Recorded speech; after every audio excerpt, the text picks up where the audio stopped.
Harga beras terus naik sejak akhir tahun lalu. Operasi pasar melibatkan pedagang. Saya Dea Yuchihan dan inilah Opini Tempo. Meningkatnya beban masyarakat akibat harga beras yang terus melambung adalah buah kesalahan dari tata kelola bahan pangan pokok ini.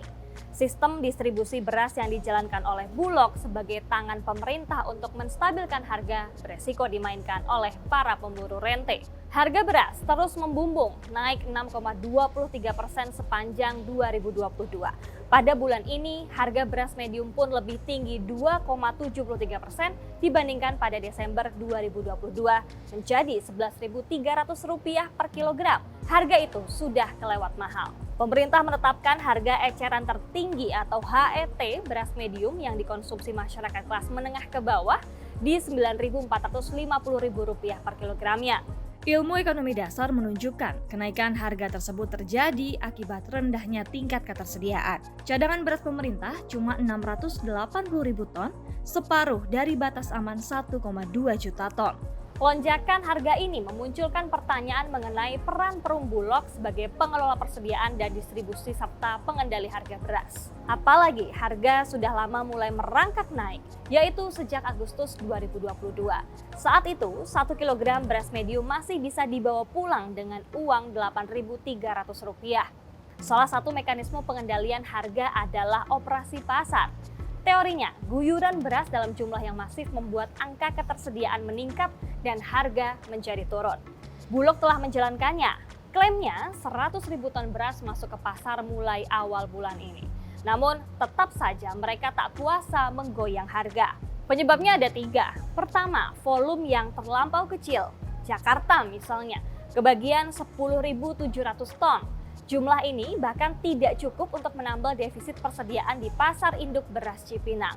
Saat ini, stok harian di sana hanya 14.000 ton, jauh di bawah angka normal yang sebesar 30.000 ton per hari.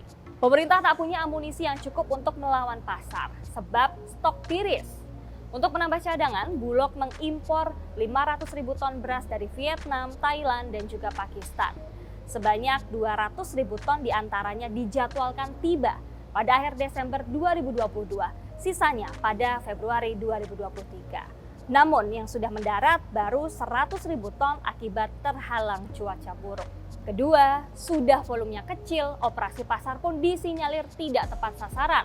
3 dari 4 provinsi penerima terbanyak merupakan daerah surplus beras, yaitu Jawa Tengah, Jawa Barat, dan Sulawesi Selatan. Sulawesi Selatan misalnya, kelebihan stok 2 juta ton tapi diberi 152.000 ton cadangan beras oleh pemerintah pada tahun lalu. Penyebab ketiga operasi pasar tak bergigi adalah mekanismenya. Cara Bulog melepas stok beras ke pedagang-pedagang besar alih-alih ke masyarakat beresiko besar. Harganya Rp8.300 per kilogram. Pedagang besar menjual kembali ke pedagang kecil sebelum bisa dibeli oleh masyarakat. Menunjuk pedagang di operasi pasar yang bertujuan menurunkan harga merupakan sesat logika. Tak mungkin masyarakat bisa membeli sesuai harga eceran tertinggi di Rp9.450 per kilogram di saat para pedagang besar melabeli beras yang mereka beli dari Bulog tersebut Rp9.500 per kilogram ke pengecer. Walhasil, tetap saja masyarakat membeli beras medium 12 ribuan per kilogramnya. Adapun negara merugi, sebab operasi pasar itu menggunakan beras yang Bulog beli dari para petani dengan harga beras komersial Rp10.200 per kilogram pada akhir tahun lalu.